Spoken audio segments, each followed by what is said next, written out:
Well, up until yesterday, Rafa Nadal was the #1 seed on the men's side because Carlos Alcaraz couldn't even play at all.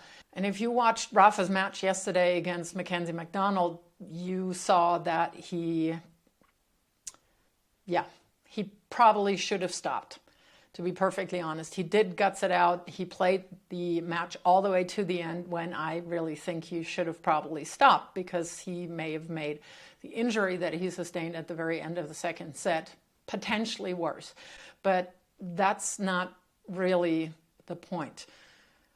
I'm kind of getting ready to, have seen the last of him. I think it's going to be really tough for him to come back and continue to play. We all know he wants to play. I mean, he's going to, literally tear out a limb to be able to play. But he himself mentioned that yesterday, and I know that from having had a lot of injuries, that it's not the injury itself that makes it tough.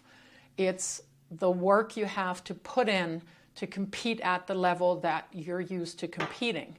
And it is the most frustrating thing if your body doesn't allow you to do that. And I think we've seen that now after the end of last year where he didn't play a whole lot. It really took him a lot of matches to come back to an okay level. The first round kind of looked like the typical, Rafa is back, it's the Grand Slams, and he's getting another gear for those. I thought it was incredible that he, at 36 years old, outlasted one of the young guns, Jack Draper, and the young guy was cramping first. And we all thought, like, okay, great, this is, how it always goes. Rafa's going to do that from round to round to round. However, this time, I think it's really very obvious that his body is just not where he needs it to be, where he wants it to be. So I'm kind of getting ready to say that he'll do everything possible to play the French Open one more time, and then he's done. And that would suck. So the top half now is wide open on the men's side. Rafa was #1, he's out now. Again, Carlos Alcaraz wasn't even there. So who's in there? Francis Tiafoe is, and he might be facing Daniil Medvedev in the later rounds, and that's kind of it in the top half. For sure, it's going to be a really interesting match, and he's just so much fun to watch. I mean, he is just such a refreshing character, just so much fun that he exudes when he plays. It's really cool to watch him. So I would love him to get into the finals. The bottom half is where it's at. I mean, that's the stacked half. Then it's Jannik Sinner, it's Casper Ruud, it's Felix Auger-Aliassime, it's Novak Djokovic, and I have no idea how he does it. But well, for all the reasons that he didn't play a whole lot last year, he's back. He's absolutely back. I mean, the way that he won Adelaide was pretty impressive already, and he's looking super sharp. And I'm going with Djokovic, and I'm kind of going with him all the way. That's my prediction right there. Novak is going to win it. On the women's side, who do I have? Guess who? Iga Swiatek. And I'm not saying it's boring. I'm just so impressed with on the point she's ready to play. There might be a stumbling block with Jessica Pegula in the semis. Maybe that was just a glitch when Jessica Pegula actually beat Iga Swiatek at the United Cup. Maybe that was just, the first tournament of the year.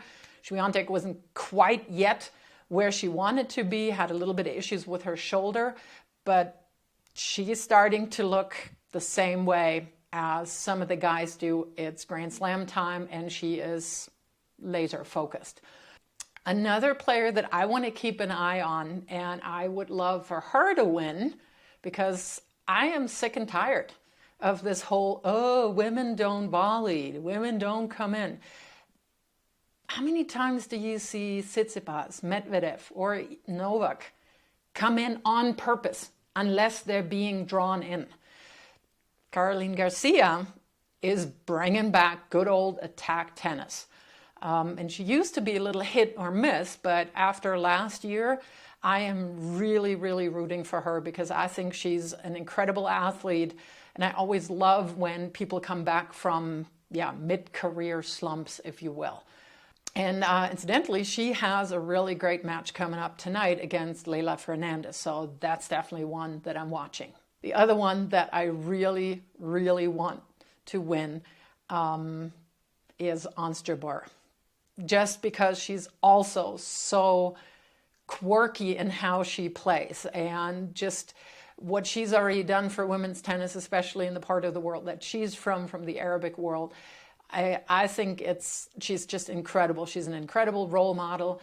She also can come in, does come in, has great variety in her strokes. Another player that she's always under the radar, and I'm not quite sure why, because she's shown time and time again that she's a really good player and can win big tournaments, is Belinda Bencic. And she's marching through. So she's one to watch. I think Madison Keys is always somebody that can really go really deep and win big matches. And but at the end of the day, it's Iga Swiatek for me.